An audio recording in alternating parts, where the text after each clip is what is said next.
south and west around Poigan and then back toward Appleton. So yeah, we managed to avoid all the serious rain and still had a good time. Hit 74 degrees this afternoon. Yeah, I saw that on my car. Yeah, it was a day today. Yeah, yesterday we went down to, today's Tuesday. Sunday we went down to Milwaukee. We had to do, grandkids wanted to put together a photo shoot of all the family together, and so this is gonna be our Christmas present. So we had to get our picture took and so that. And so it was a beautiful day for that. It's amazing. We went to this one park, and there must have been 5 professional photographers bringing their clients in every 15 because of the sunshine, the bright sun shining onto the bright trees and all that stuff. So it should make out for a pretty good photo shoot. And looking forward to see the outcome of that. It was a beautiful day down and then back up.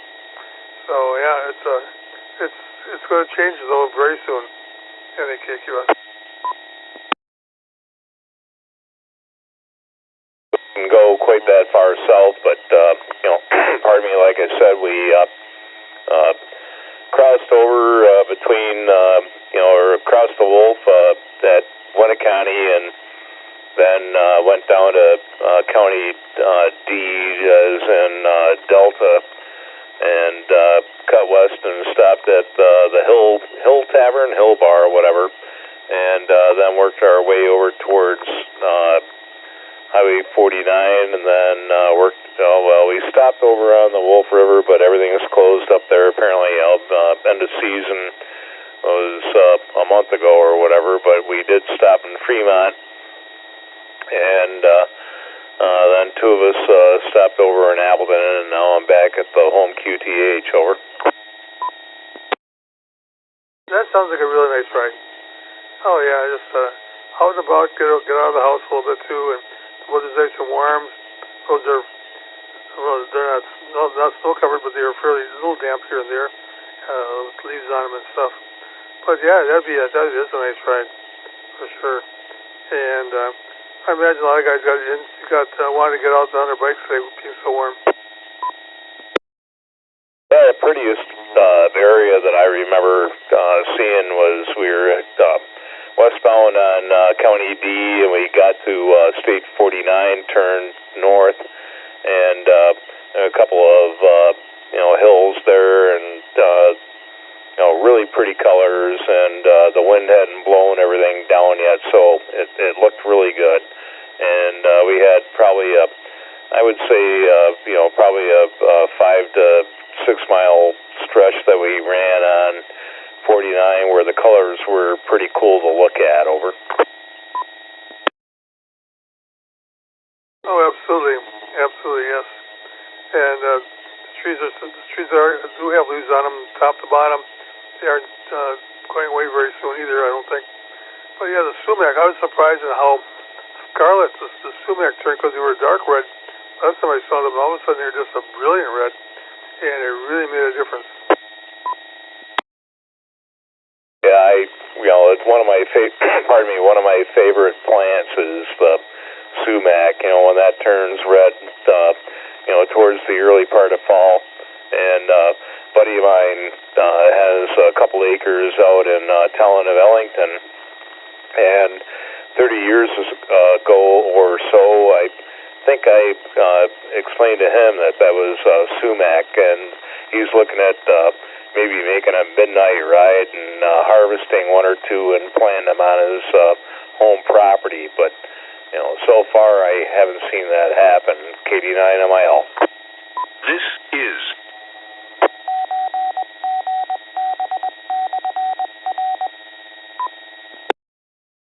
KD9MIL. This is NAKQS.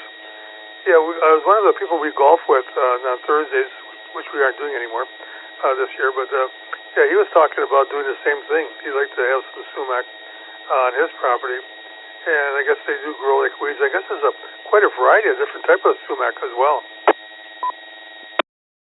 Yeah, I think you want to stay away from the poisonous varieties, but yeah, the stuff you see growing on the side of the road there, where it's got some and then a big bud that turns, well, yeah, the plant turns just almost, I don't know what you call it, not a fire red, but, pretty cool shade of red that it lights up usually in September sometime, but this year it seems like it's been running a little late.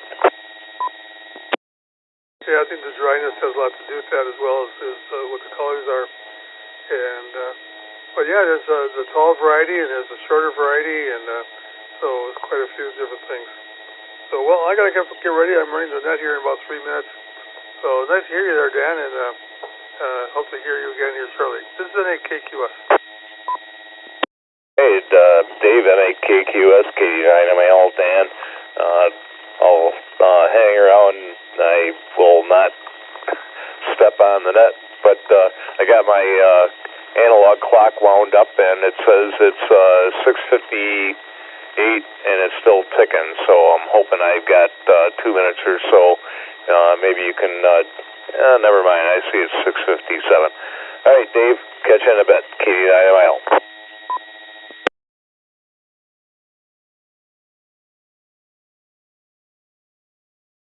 KD9 BTQ calling KD9 MIL, requesting quick signal check. Didn't catch the call sign. You're a little crackly getting into the machine, but looks like with a little bit of crackle, otherwise perfectly good copy. KD9 MIL. This is KD9 VTQ. I just upped my power. How do I sound now? Hey, well, VTQ, over. Copy that. Just checking my signal here. Hey, well, VTQ, KD9 MIL, good copy right now, and you're full quieting into the machine, over. Right, thank you. KD9 VTQ standing by for the net.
Calling the Kewaunee County AERES Races Network. This is N8KQS, November 8 Kilo, Quebec Sierra. My name is Dave. I'm located in Green Bay on the east side and in Brown County. Emergency and priority traffic may break into this network at any time. This is a directed network. Please do not transmit unless network control asks you to. Please end transmissions with your call sign. This network meets Tuesday evenings at 7 p.m. on the 147.120 megahertz repeater. This purpose of this network is to provide training, education, and information regarding AERES races.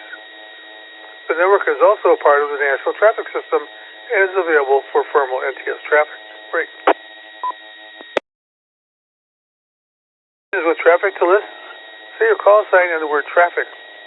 Your traffic will be listed after you are acknowledged. So, stations with traffic, please call the control. Net control. Kilo 9, Sierra Tango November, stand near to London, traffic.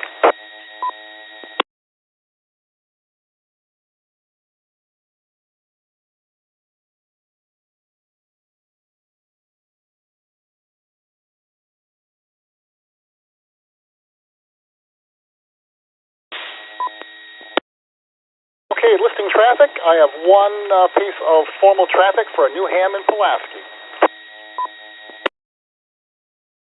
For who again, please? I have one piece of formal traffic for Newham in Pulaski, if anyone would like to take it. Thank you.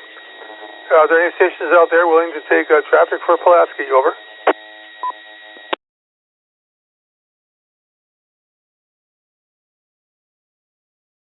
Nothing right now. We'll try again later. Okay. Are there any stations on short time or in and out? Please call that control.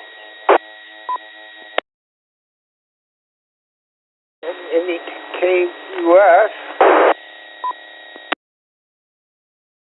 Whiskey 9 Juliet Echo. Ed. Sturgeon Bay, Door County, no traffic. Good evening, sir. In and out. Supper time, but I will be listening. Okay, very good. Thanks a lot there, Ed.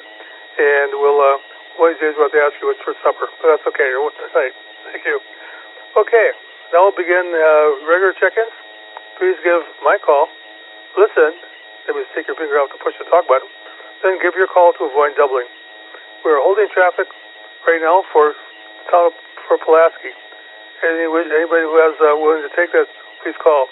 For stations wishing to check in, please call NAKQS.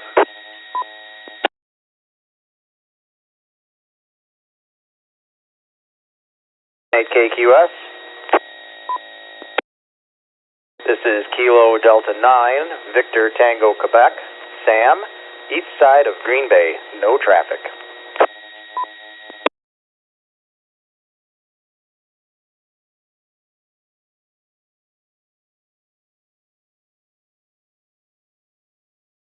Anyone else wishing to check in, please call NAKQS.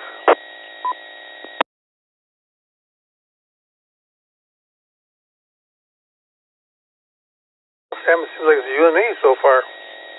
So we'll give it one more try here.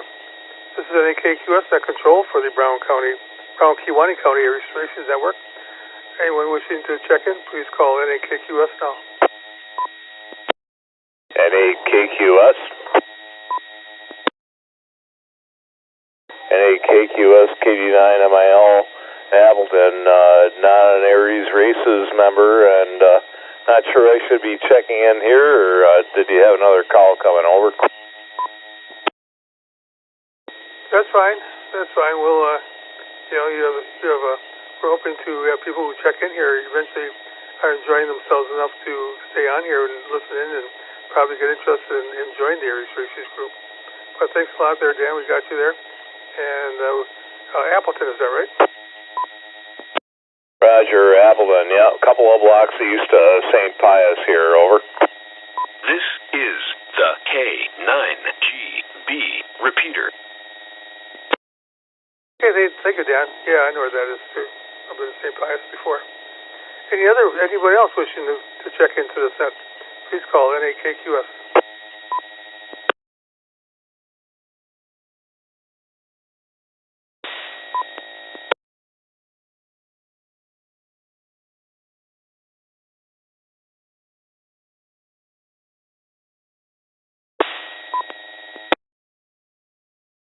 Okay, we got you, Craig. And no, I didn't get you before that there. I didn't start my writing yet. So, okay, thanks for checking in. Anyone else? Kilo Charlie 9 Zulu Sierra Romeo.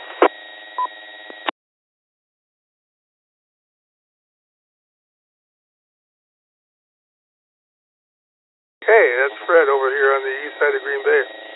Thank you, Fred.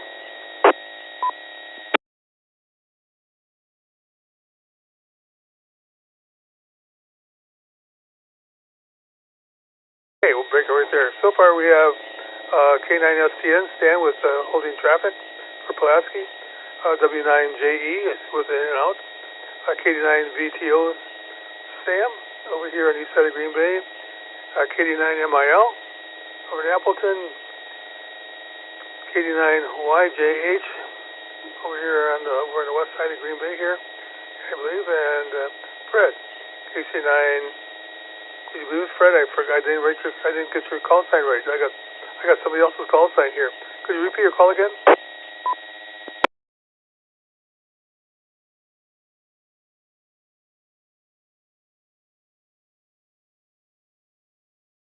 Fred, could you repeat your call again, please?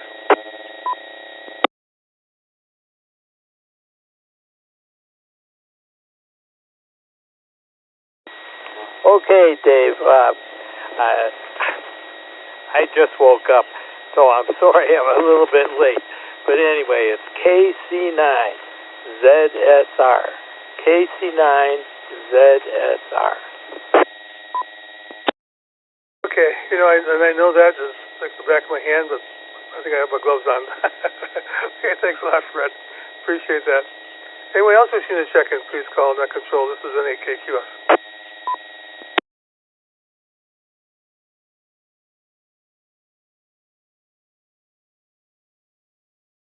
Okay, at 8 minutes after the hour here, we'll cut off for a while and we'll get into our training session tonight.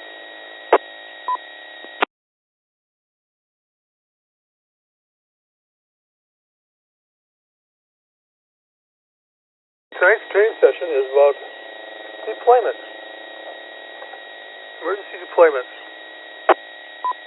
As an AERES member, we train in communications a lot, in weekly nets in which we attend and during events in which we participate. Remember, it's not just talking on the radio, by the way. This training provides us a wealth of valuable skills, which we rely upon to serve in deployments. Nets let us practice how to program our radios, test how well our equipment can hit the repeaters, how to operate in a directed net, and how to use complex digital modes. Events allow us to learn how to deploy to a location and operate portable or mobile stations, and how to cross-band the two. We learn how to communicate in real time with events going on all around us, how to make important observations, and how to properly inform net control of a situation like a medical emergency during a marathon.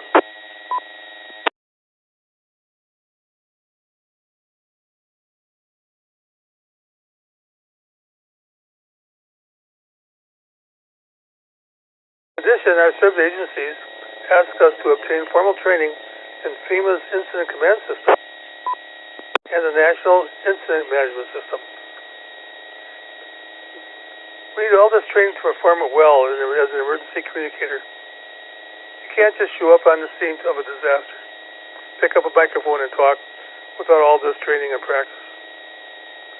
One of the most important aspects of our deployments, whether events or actual emergencies, is the planning and documentation process. We will not be successful either individually or as a team if we don't plan effectively. And without a good plan, we may be setting our team members up to a fail. As the old saying goes, plan your work and work your plan. Many criticize the incident command system as just a bunch of forms.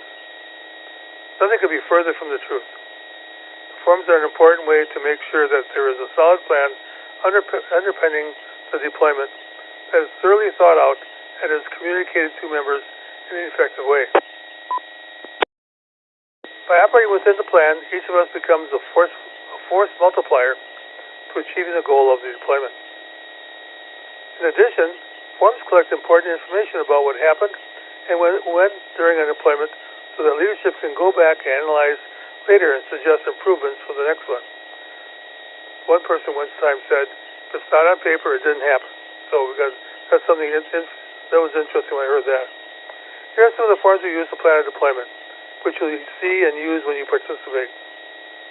The incident briefing provides the incident commander with staff with basic information regarding the incident situation and the resources allocated to the incident. An incident action plan. Those are documents that include incident goals, operational period objectives, and response strategy. Please be sure to read it thoroughly to understand all its details, such as if you're deployed. We just had the set, and that was an interesting one as well. So an incident action plan came along, and so you found out, okay, I'm going someplace, but why am I going there, and what is my goal once I achieve the location? So So that's a very important thing. The Incident Radio Communications Plan, the ICS 205. This is a form has information of all the radio frequencies and radio system assignments.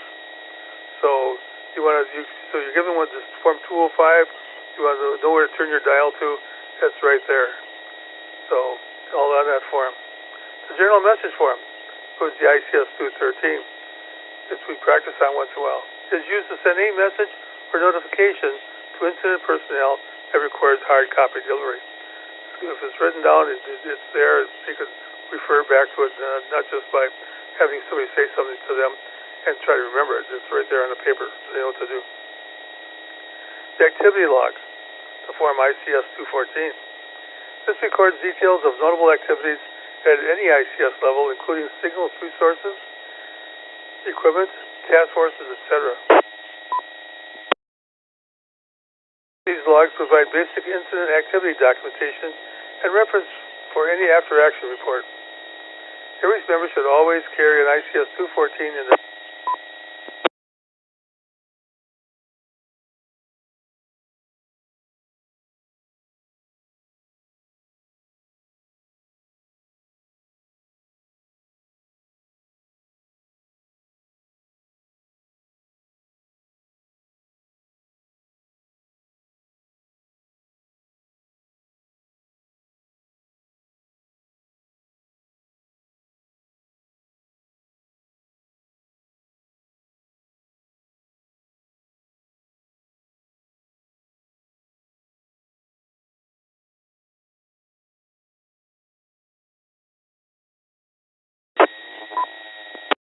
is used by either an individual or net control operator, NCO.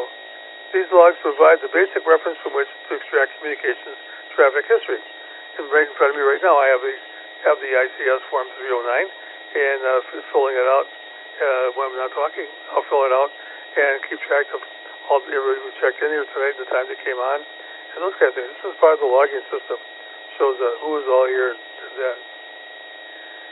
Okay. And after the incident concludes, you may be requested to submit an after-action report, which you gather and record your thoughts about what has worked and what didn't. Important information about which can be used for future plans. Well, this didn't work, that didn't work. I got there, I didn't realize I didn't have a chair and all this or whatever else the problem might be, And so keep track of that for next time. Practice makes perfect.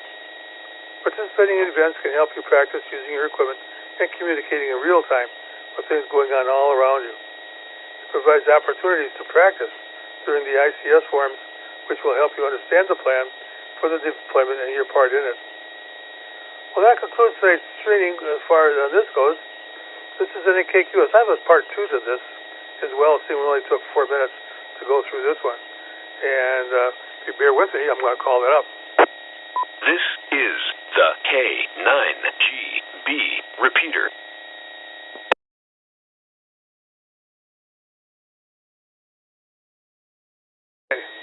Here's another part of a training program. It's something that was written back in 2021, and the title of this is amateur radio becoming obsolete for emergency communications? Interesting title. An article in the January edition of Amateur Radio Newsline said one of the reasons that hams are called out in emergencies could begin to disappear in 2006. The article referred to an FCC directive that spectrum be made available that will let disaster relief agencies communicate without the need of third parties. Public safety agencies are already doing that by means of cellular and PCS phones, multi-use radio service, or PERES, and family radio service, FRS, with some frequencies set aside with mutual aid communications. The new allotment of 700 megahertz would greatly expand such interagency communications. Amateurs must not be discouraged from continuing participation in emergency communication. For example, many racing organizations have shown that handheld SSTV equipment is ideal for on-the-scene video coverage. WinLink and other new digital modes are ideal for statewide and interstate communications between the agencies.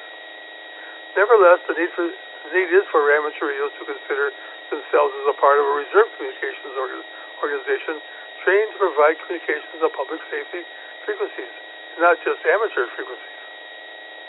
When performing their services for emergency management agencies, these reserved communications are actually operated in the Expanded Auxiliary Communication Service, or ACS, concept, rather than the restrictive AERES concept that ties them to amateur radio frequencies specified in the agency's reserve plan. This is not all doomsday, by the way. There's more coming toward the end, which you'll see. To be more specific about FCC's directives, the Commission adopted the interoperability standard to ensure the effective public safety communications between different agencies on designated channels in the 700 megahertz band. The Commission has long noted that the inability of different public safety agencies to effectively communicate with one another was a concern for public safety community. The Commission adopted Project 25 Phase 1 as the voice standard for communications on the 700 megahertz band interoperability channels, which are channels specifically set aside to allow different public safety entities to communicate with one another. The Commission also adopted the data standard incorporated in the Project 25 suite of standards for data communications on the 700 megahertz band interoperability channels. These channels will allow public safety entities such as police and fire to send status messages or short emails to one another. But now we come to the other side of the coin. Amateur radio MCOM only has hams running around with HTs providing tactical communications, then this new service could replace them. But as long as emergencies and disasters occur only in fairly localized and geographically flat areas without any mountains or tall buildings to block UHF signals, this new service should work just fine. As long as satellites, cell phones, and link repeater systems work as they're supposed to, can handle 100 times the traffic they're designed to. So skilled amateur operators probably might not be needed, as we know. But what about the non-government agencies we serve? Is the Red Cross, Salvation Army, and other private relief organizations going to have all these nifty toys, plus enough volunteers to operate them? Even if they do, these operators won't be skilled observers and trained in traffic handling.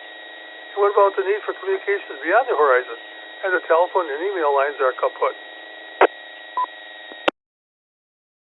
Has worked in a recent major disaster has learned that the cell and satellite communication systems that are designed to handle average normal day traffic load become jammed within the first 5 minutes. It's also possible they might be shut down for public safety reasons. So we'll handle the logistical traffic on behalf of both the government and non-government agencies at ranges from 12 to 12,000 miles. We'll handle the health and welfare messages, local or DX traffic on behalf of the public, private and non-profit service agencies. We'll train, discipline, organized amateur radio operators using various digital modes, single sideband, and CW. Yes, that's who. The threat to amateur radio MCOM is not from without. It comes from within. It comes from apathy, lack of cooperation. There's disgruntled hams who don't like the ARL, or don't like the government, or just don't like the Red Cross, or don't like this or that, or any other long list of excuses used in an attempt to justify non-participation and non-cooperation. So some even make fun and or interfere with organized amateur MCOM efforts. Please don't be one of them. Those few hams, about 5 to 6%, who actively give back something to our community and country, are the lifeblood that keeps our bands alive. Yes, please be one of them. And that does conclude tonight's training. If there are any questions or comments, this is just in addition to this material, please call Net Control. Net Control, KC9, ZSR, with a question. KC9 ZSR. Go ahead with your question. Well, I don't know if it was my radio or something went wrong, but between the activity log of 214, I had a long silence and then a 309. I would like to know, was there anything in between the activity log of 214 and 309.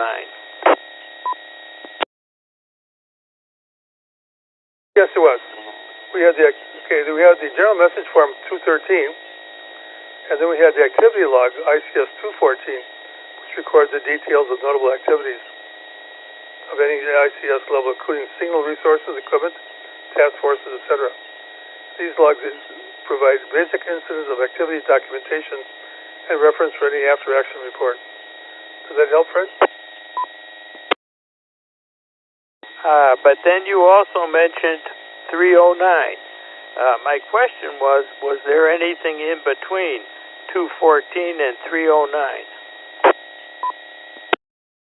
No, there wasn't. I thought you said 213, but yeah.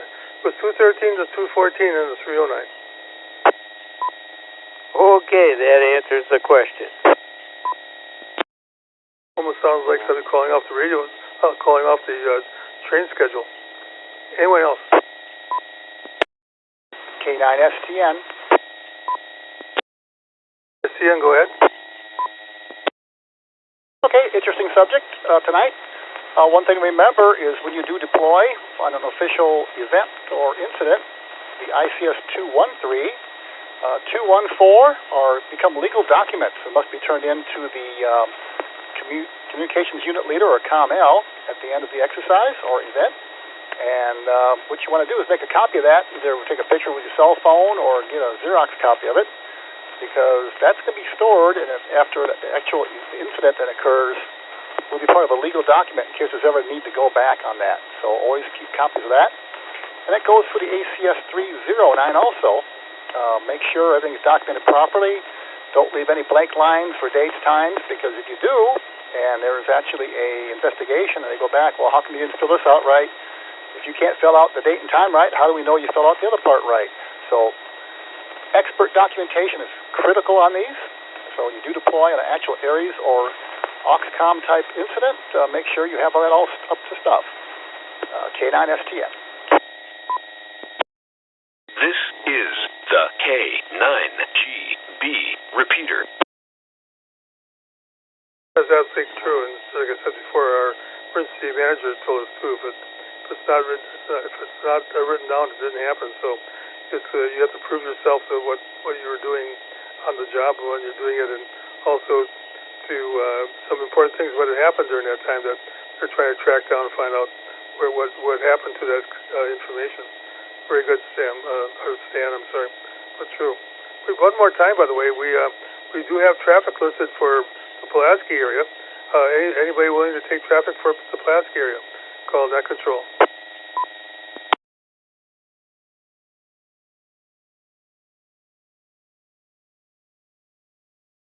Still hearing nothing, Stan, so we don't have anything there. Any other comments from anybody about today's training? It was sort of a two-part one, by the way. So let you know. But I thought the last one was pretty interesting because things are somewhat changing around a little bit out there, but we're still needed. Things still go down. We've had marathons when all of a sudden something happens. All of a sudden all the cell phones died. So we were called in to help out on that one too. So anyone else? Last chance. This is NAKQS. Getting ready to close the Brown Kewaunee County Net.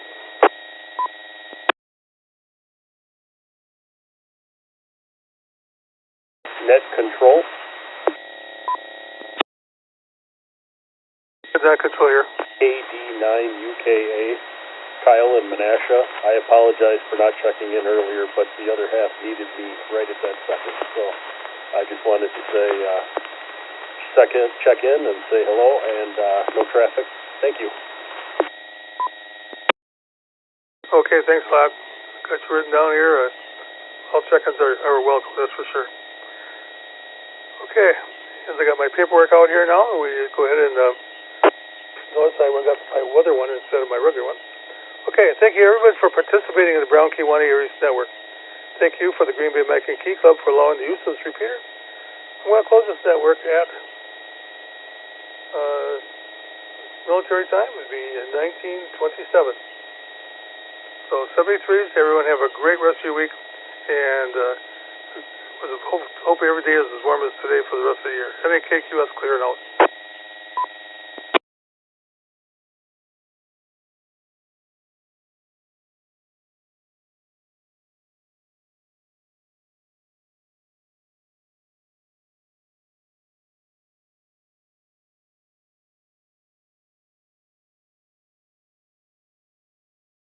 KD9UKA again. There was a ham that was trying to get out a message about a new ham in Pulaski. I didn't know if you just wanted to announce that, or if that was some sort of formal traffic I wasn't supposed to be a part of. Yeah, it's formal traffic. Usually what happens if it becomes a new ham, you can send a radiogram to them saying, "Welcome to Ham Radio." And it's a neat thing to receive. So it's nice to, also get somebody calls you up, so I have a formal traffic for you, and it's welcome to Ham Radio and all that good stuff. It's really nice. So if you're familiar with taking an NTS message form, and if you want to take that and pass it on to somebody in Pulaski, let me know. I'll get a hold of Stan.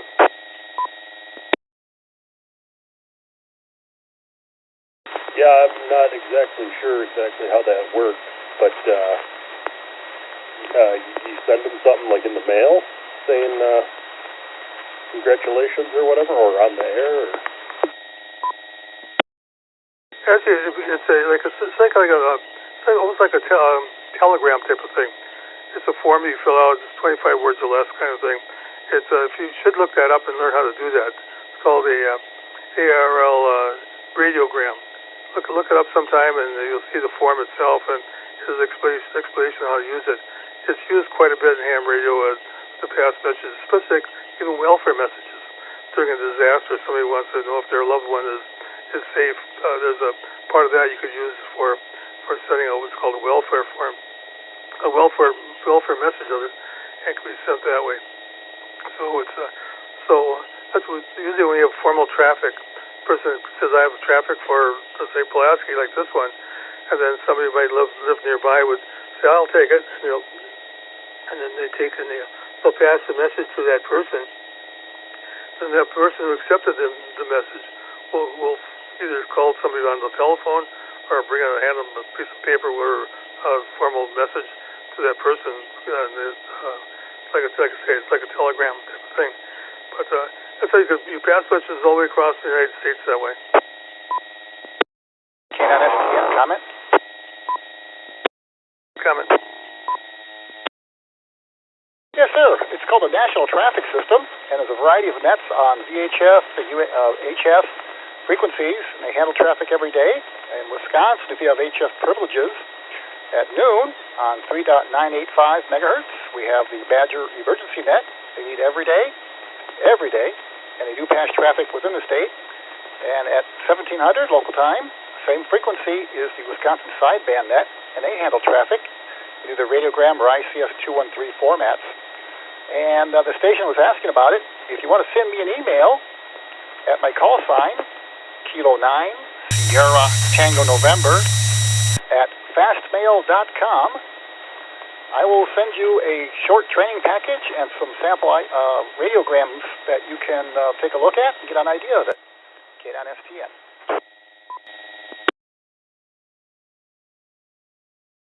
Yeah, KD9UKA here. That's a side of ham radio that I haven't experienced yet. I'm just getting my feet wet here. If you could give me your call sign again, and then you said fast.net, I think.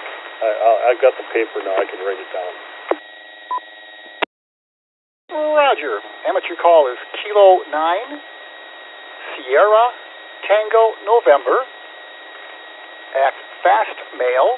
That's Foxtrot Alpha Sierra Tango Mike Alpha India Lima.com. And I can send you out the training package and some fillable PDF radiograms. You can print them out or have them on your computer for safekeeping if you want to start practicing this way. And there's a variety of nets. Some of the AERES nets and some of the local club nets also handle traffic for the NTS system, or National Traffic System. Over. Yes, sir. Thank you for that. I will send you an email here in just a few minutes. I'd appreciate that. Check that out. Sounds good. I'll check my email here in about 30 minutes. I got something else I got to take care of. And what's your call sign again, please? Kilo Delta 9 Union Kilo Alpha. Kyle and Sasha. Okay, sounds good. Look forward to hearing from you. Back to you, and I'll be clear here for a little bit. K9STN.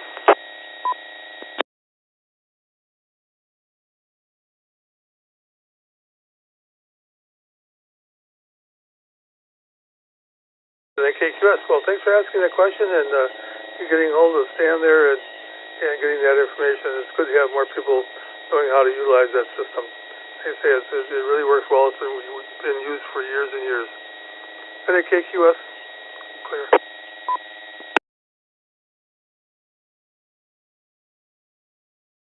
Yeah, thank you guys for letting me break in there and filling me in on it. This is KD9 UKA monitoring.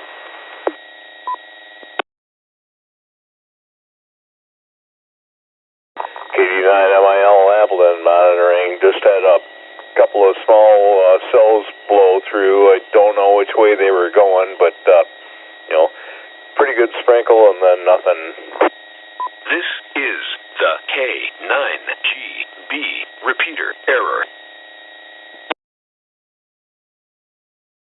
KD9 UKA. I was looking at the radar. I think they're mostly going east, and the band is just north of the Fox Cities here. Looks like it might hit Green Bay. Yeah, I'm here on north side of Appleton, but south of Double O. And like I said, just a couple of real quick, nothing. Well, it was heavy, but very short-lived.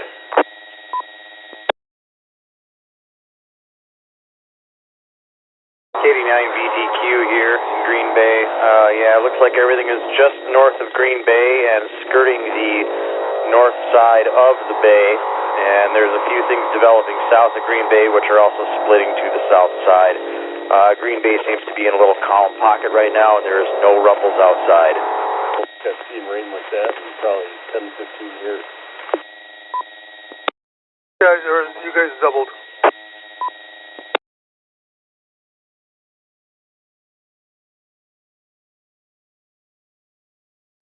Go ahead, MIL. No, it wasn't I that doubled with you. It was somebody else, two guys, but not MIL or not me, and not. Anyway, yep, you two guys took it out.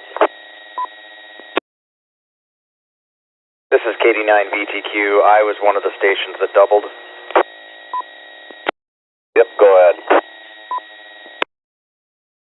Yep, KD9MIL, just looking at the radar here. There are cells moving north of Green Bay. They seem to be sticking to the north side of the bay. And there is some stuff developing south of Green Bay, which is also skirting south of Green Bay. So we're in a quiet little pocket, and there are no rumbles outside at the moment. All right, well, I suppose I had to pull up the radar myself. So you're saying it's moving west to east now? All systems seem to be tracking northeast. I haven't looked at it in a while, but this morning it was before dawn. It was pretty much west to east, but the wind was out of the south, so there was quite a bit of shear. Over. Yes, copy that. When I got up for work this morning at about 5:30, it was coming down pretty hard. It actually infiltrated my sleep. I was having dreams about thunderstorms as it was thunderstorming outside, and then I woke up to thunderstorms and pulled up radar, and it was tracking, as you said, almost directly west to east. That phenomenon, I believe, is called training, where the storms line up in a line like train cars following on a track, and they just hit the same town again and again and again and again. I suppose I should, try to keep up with the nomenclature. Over. Oh, no worries there, my friend. I learned that from the Weather Channel back in the 90s. I think the last thing I saw like that would have probably had Helen Hunt. Hi.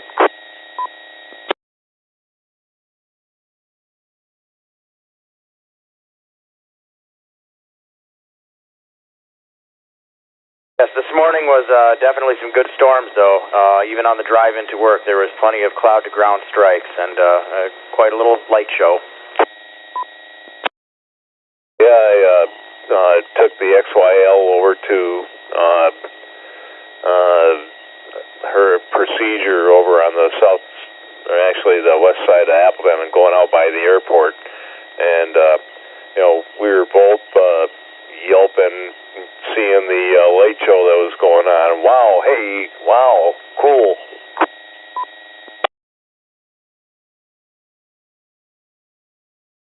VTQ. It's been such a quiet year for weather that any little storm we get is cause for excitement. Yeah, well, unfortunately, we could have used the rain probably about 4 months ago, but it is what it is. So, I think we can take it now.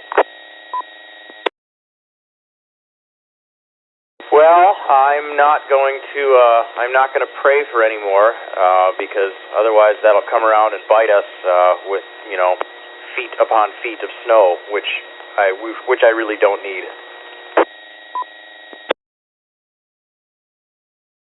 Well, maybe not, but if the county or the area that you live in is letting people with UTVs and sleds do whatever off-road, ORV kind of stuff, that's not a bad thing to see a little bit of cold weather come.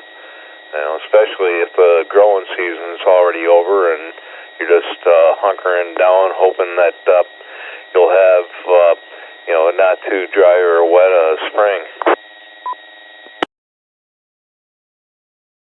Well, I'm located on the east side of Green Bay in the middle of suburbia, and if anybody's riding UTVs or snowmobiles, they're going to get a lot of unwanted attention. Yeah, I suppose Brown County's not the number one go-to county for UTV operation.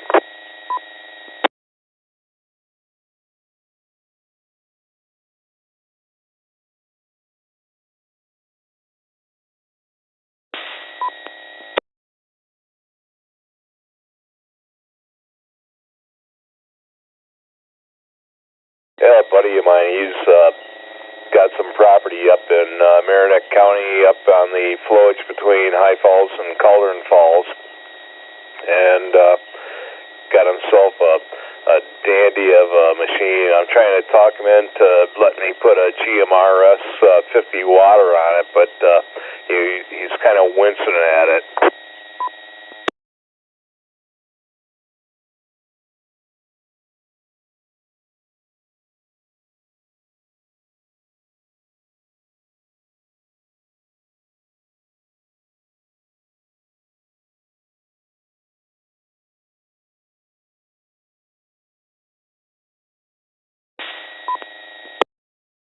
Well, it'd never be caught at it anyhow. 89 UKA. I was watching a video the other day on YouTube. There's somewhere in Wisconsin this past winter, I think it was, we got a bad snowstorm, and there was all kinds of snowmobiles right out on the freeway, and they were freaking out about it. Well, say you might be from Wisconsin if you run the heating and the air conditioning in the same day.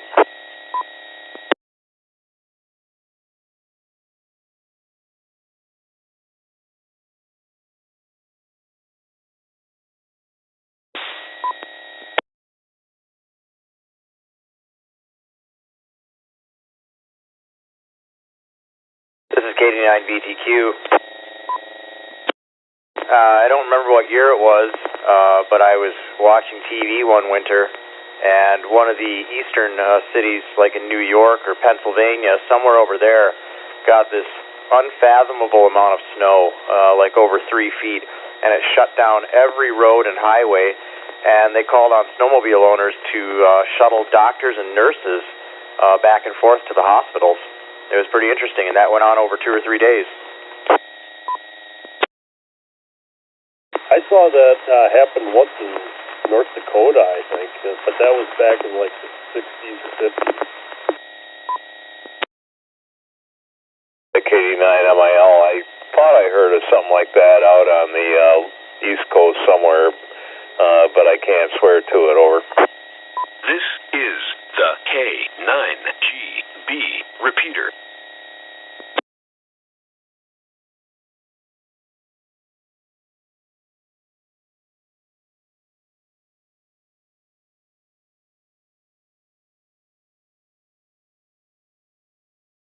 KD9MIL, did you say you were on the road about 5:30 this morning? No, negative. Not 5:30 this morning. 5:30 this afternoon. I was riding around on the motorcycle with a handful of guys. We got together at noon out in town of Grand Chute, and then did a clockwise loop around Lake Poygan, I guess that would be, and not a long ride, maybe 100 miles or whatever, but we had good weather. Actually got all the way up to 74 degrees at one point. It wasn't like we were going to have to put on sunscreen on, but it was a good ride. Over. Yeah, that sounds like it. I got to get my motorcycle out one of these years. The only reason I asked is I was going to work this morning at 5:30, and it was pouring so hard and blowing so hard that my car was hydroplaning all over the place. I was doing about 35 on the freeway. I thought you said you were out and about at that time.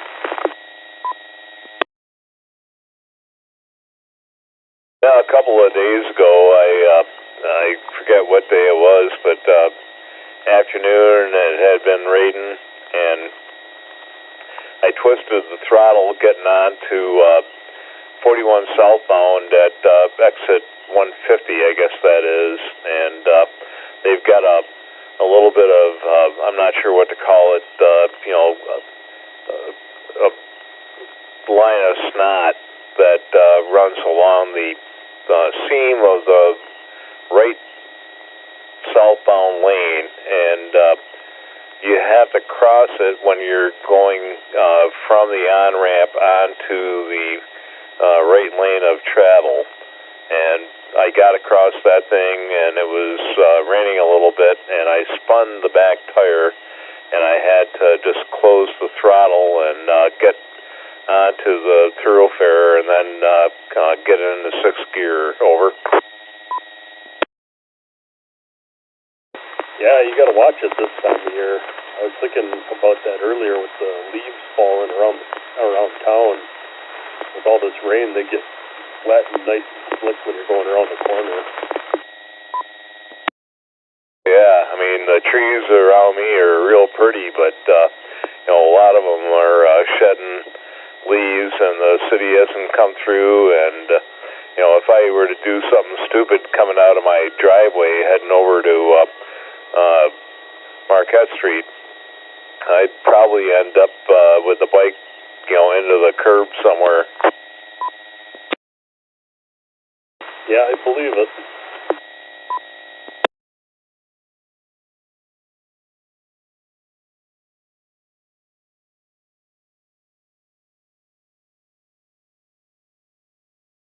Anyway, I did want to take up the convo here. I hear a lot of traffic going on the 1-2 machine, so I'll have to pull up my logbook and see, but it seems like it's more active here the last couple of weeks than I remember it being. KD9MIL. KD9UKA. Yeah, that's why I've been hanging around on it. I've been trying to hit the machines around here in the Fox Cities, but there's never really any traffic on them.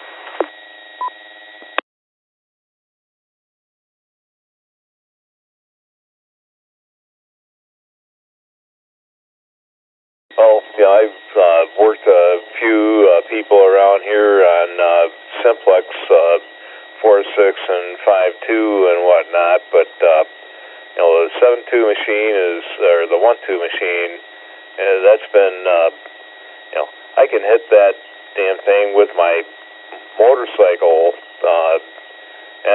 just after I get by Midwest Shooter's Supply heading north on 41, over.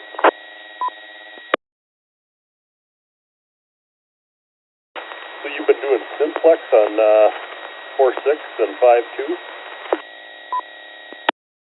Yeah, that's right. Yeah, I've tried that, only using my HT, and I've never really gotten much, but within the next month here or so, I'm going to have a base rig set up. Hopefully I can start doing that kind of thing. Well, I mean, there's no real crazy skill about it, but, it's nice to have a decent antenna. Yeah, if everything goes according to plan, my 2-meter antenna should be about 40 feet in the air at the base. So, and that rig will do about 75 watts, so I'm expecting to get pretty good results. Well, I'm running 5 watts right now up into the repeater in SCRAYS Hill. Yeah, I think I'm using about 1 right now, but I am using the Yagi that's in the yard, so that helps a lot. Well, if I could turn this thing down any further, I would, but that's as far down as I can dial it, and I'm down here in Appleton, and the machine is coming in here as usual, like 30 over S9. This is KD9 VTQ breaking in. Go ahead. Yeah, Dan, I'm pegging you at 29 miles, and KD9 UKA, I'm reading you at 42 miles. If you guys are using that low of power, especially you, KD9 UKA, using your HT at 42 miles, that's incredible. You guys are doing really good with your transmissions. KD9 UKA, how are you measuring the distance? Google Maps. Yeah, wonderful thing. Okay, so did you look up my call sign and then find the address? I did not go that far. I just have my notes from the net and your check-in, and noted that you were in the Menasha area, so it's just a rough estimate for Menasha. This is not an accurate mileage, just a rough ballpark, but I mean, you're over 30 miles and you're coming in on an HT, and you sound great, so that's doing really good. Oh, good. Well, I'm glad to hear that. I was curious because I'm kind of looking into getting the software to map out my contacts and stuff once I get on the high frequency especially. But the last time I looked, I think I'm actually in a direct line 24 miles from the repeater, if memory serves correct. Now, you guys said it's on Scray Hill? KD9MIL, yeah, sorry, that was a really bad joke on my part. But yeah, you're doing a fantastic job from Menasha up into the SCRAYS Hill machine. You're getting full quieting, KD9MIL.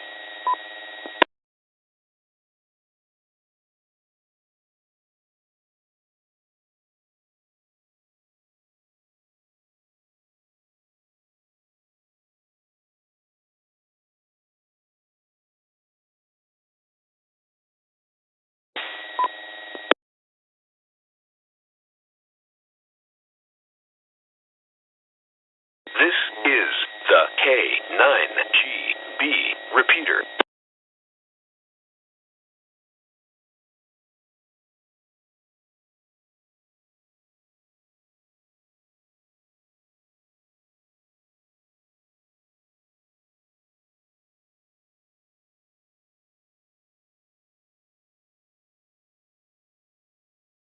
KD9 UKA. I just mapped it out on Google Maps, and if it's in Scray Hill, I'm 26 miles in a straight line from the antenna.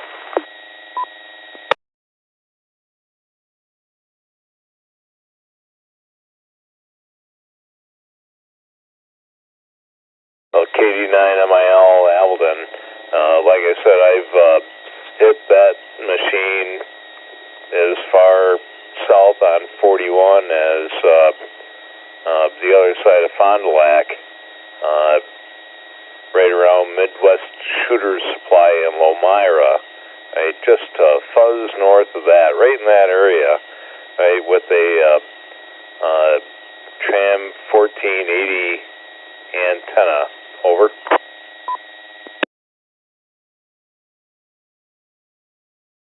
Yeah, it wasn't too long ago. I was talking to somebody on this repeater from Fond du Lac, or I think south of Fond du Lac, but that was a base rig, I think.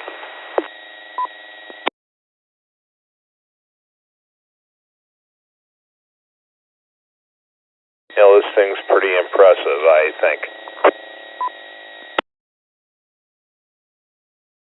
Yeah, I think pretty soon here I'm going to donate some money to their to the club up there.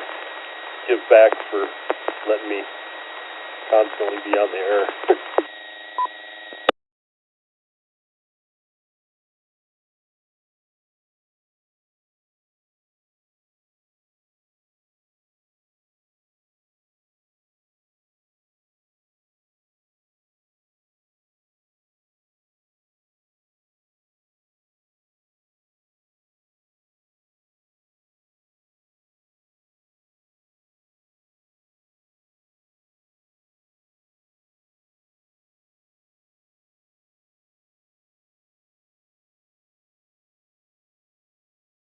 This is KD9 VTQ, now above ground on an HT.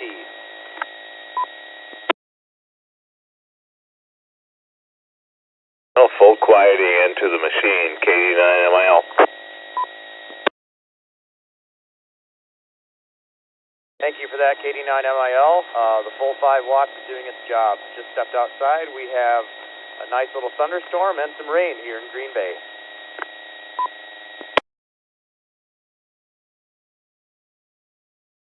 Okay, well, make sure you don't let any water get into any connector that isn't rated for it. I'll copy that. I'm inside the threshold of the garage, and I'm just on a $20 Baofeng right now. My expensive radios are downstairs. Okay, well, don't be bad about the Baofengs. They actually have a place and they work when they have to. Oh, yes, sir. I could not agree more. I think they're great. You know, for $20 or $25, it'll do 5 watts. They're pretty robust little things. No, I think they're great. In fact, if there's any chance that I'm going to mess up one of my Yaesus, I grab a Baofeng and take that with me. Because if something happens to it, no big deal. Well, hell, I got a UV5R and a BFF8HT Baofeng, and I also have a Yaesu FT3, and both of the Baofengs outperformed the Yaesu. I'm really disappointed in the Yaesu, actually, and that's probably, if I'd have hung out for another 6 months, they would have quit selling them anyway, so bad timing on my part, KD9MIL. I am not familiar with the FT3. Is that a little bit older model? Yeah, circa 2018, 2017. Got it in my hand right now. Yaesu FT3D. Right, screw antenna on the left-hand side, dial on the right top, push buttons on the left-hand side, including the power on and off, and I think it's got a touch screen, although I don't use that a lot. Oh, that sounds actually pretty fancy. Yeah, I'm coming to you right now on a BF8 Baofeng BF-F8, the 8-watt version of the UV5R. And I've got a Yaesu FT70 HT, which has more bells and whistles than I know what to do with. It can do all sorts of stuff, and I don't have a clue how to use half of it. And I've got an FT6000 mobile base station that'll hit 50 watts, so I can use it from the basement. Yeah, and a couple of Baofengs, and they're great. Hey, well, when you decide you got, do you have a general yet? Otherwise, I can give you a piece of advice about how to count the features on your rig. Over. I do not have my general privileges yet. I'm still a lousy technician, but I am studying, and I'm going to have that thing knocked out within the next 30 days. Alright, so here's a little-known Q code. Alright, don't write this down for the exam, because it probably won't be there. Alright, copy, I'm listening. Alright, QNB. Alright, Quebec, November, Bravo. Yep, I copied that. I do not have all my Q codes memorized, so I don't know what that means at the moment. Hey, well, you won't find it in the code. If I Google it, will I find it? Yeah, you maybe, but I'll give you a heads up on it. Go ahead, I'm listening. Hey, typical answer is QNB 100/5, which means that my rig has 100 buttons and I know what 5 of them do. Well, in regards to my FT70, that makes sense, and that applies. Right, not required, but good to know. I'll put that down in my unofficial nomenclature. I'm running a 991A right now, so, works for me. It's a nice rig. That's a real nice rig. I think I picked out my HF rig when I get my general, and I think I'm going to get the FT7 and 700 something. It's a field rig. I've got an FT891 HF through 6 and 100, a 400, and a 991A, and I drag the 400 and the 891 around on the motorcycle. Over.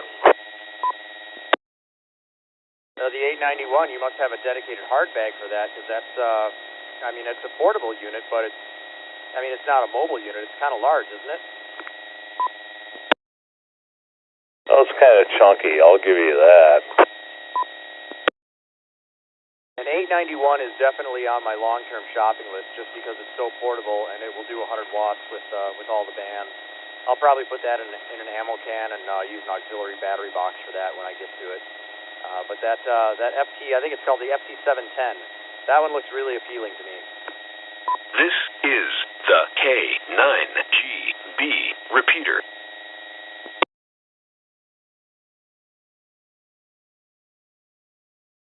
Yeah, I worked the RV ham radio net on 7264 out of my brother's driveway in the southeastern Adirondacks in late August out of my Harley. Over.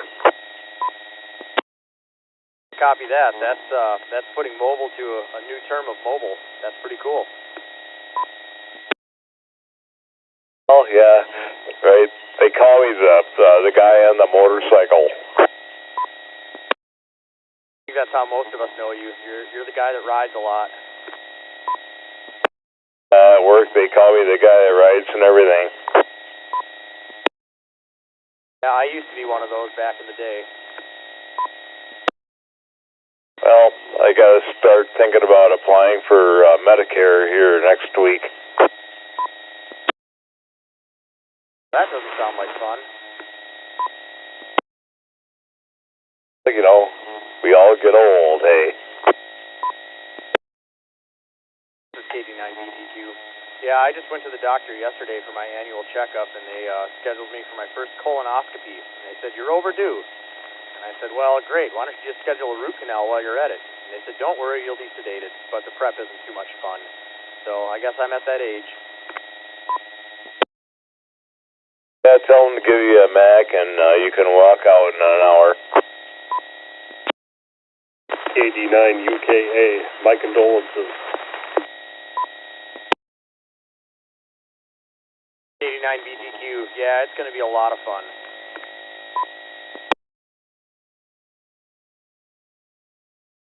Ask for a Mac, you can walk out in an hour.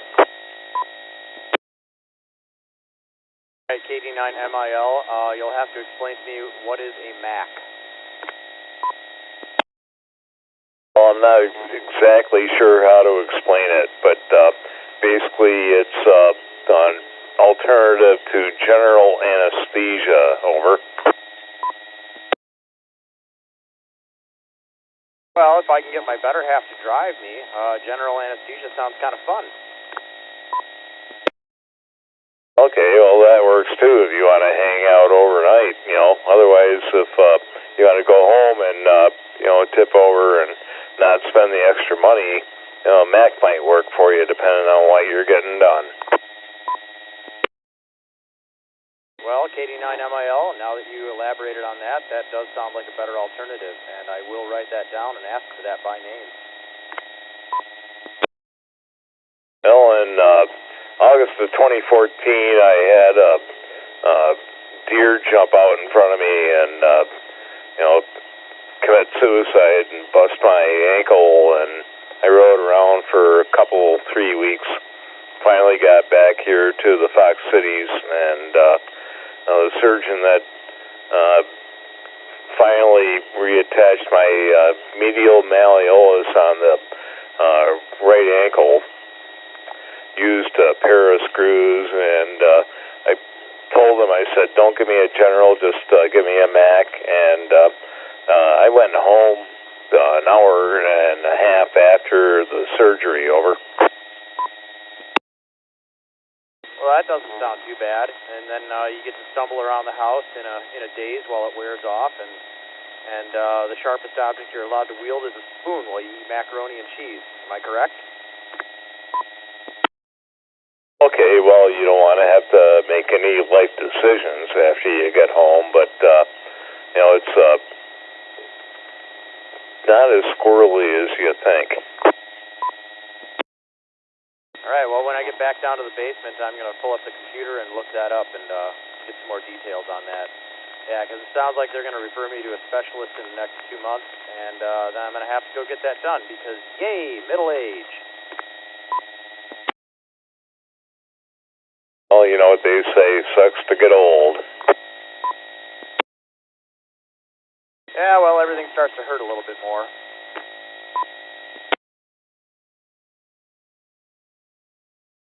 Yeah, well, I'm, still putting up a fight, and give me a second here. One of my XYL's feline pets is getting goofy over here, and I might just have to go give him a kick in the boot here, or something like that.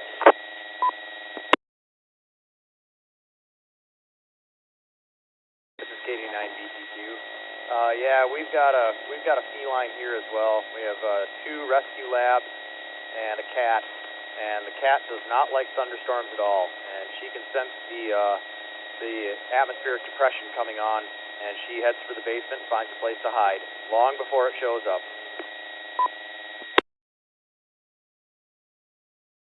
KD9MIL, I was a little surprised to see the hairball hurler was hanging around on the bed this morning around 4 or 5 o'clock when things were starting to light up here in Appleton, over. Yeah, copy that. Does your cat head for the basement as well, normally when there's a storm? That typically, and his kid brother there, if the older one, the hairball hurler, leaves, then the other one, he beats feet right along with him, and they both stayed up in the bedroom this morning. It surprised the heck out of me. Over. Yeah, copy that.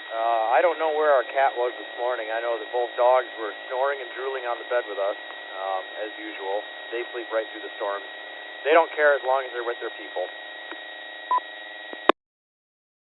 Okay, as long as they're not a couple of newfies, I suppose. Negative, sir. Nope, we've got a couple of black labs, 2 rescues. One's from Mississippi and one is from Missouri.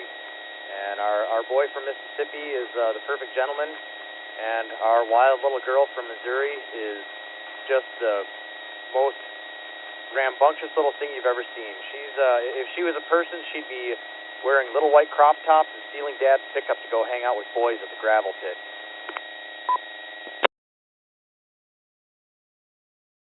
Yeah, my buddy Kurt, he's always had yellow labs, except for one black lab, that I remember in the last 35 years or thereabouts. But, Taffy,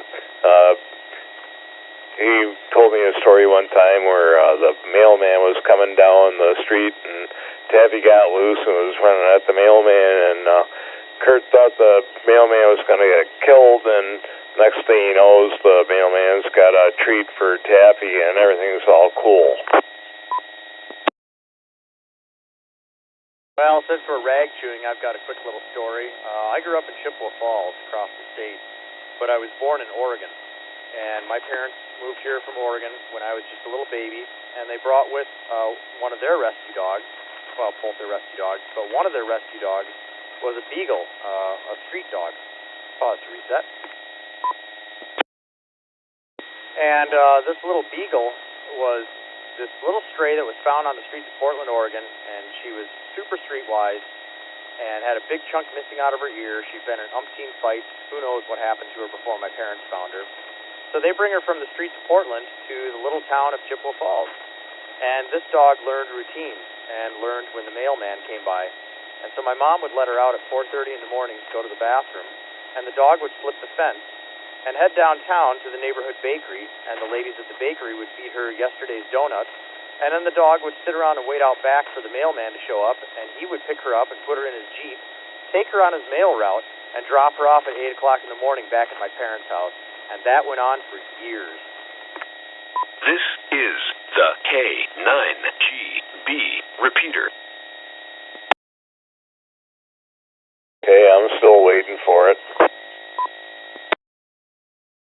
Well, I guess the punchline is that, we had this dog, and she would slip the fence and walk downtown and get donuts and hitch a ride in the mailman's Jeep, and he'd drop her off back home. Just a really streetwise dog.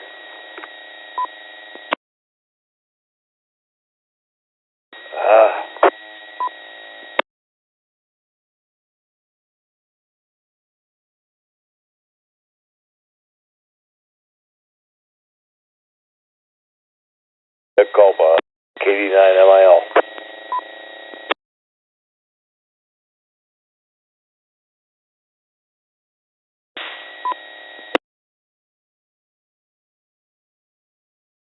KD9BZQ, my apologies to everyone.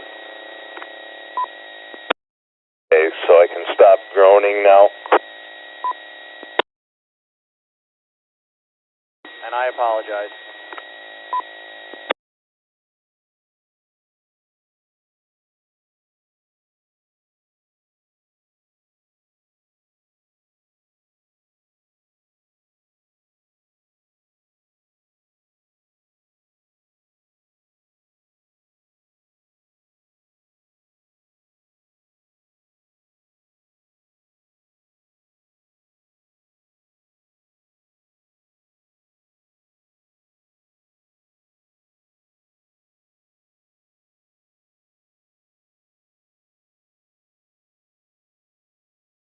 KD9MIL Appleton.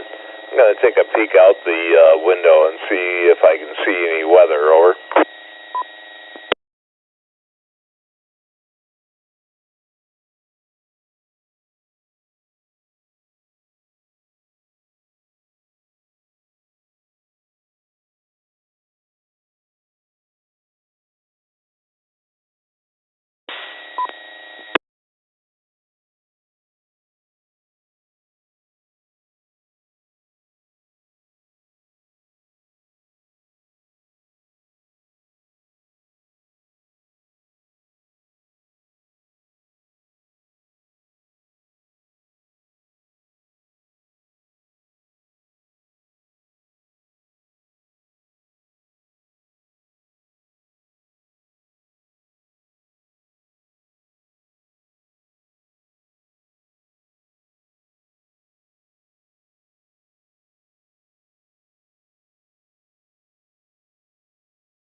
KD9MIL Appleton with a weather report.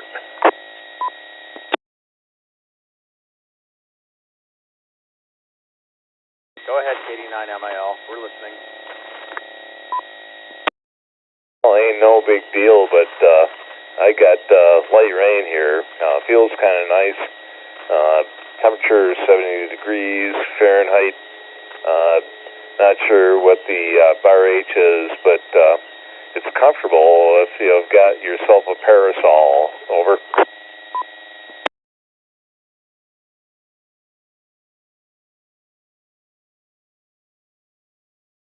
Small system just moved through here on the east side of Green Bay. It is now northeast of us, just a tad. It was lightning and thundering for a minute, and now it's calming down.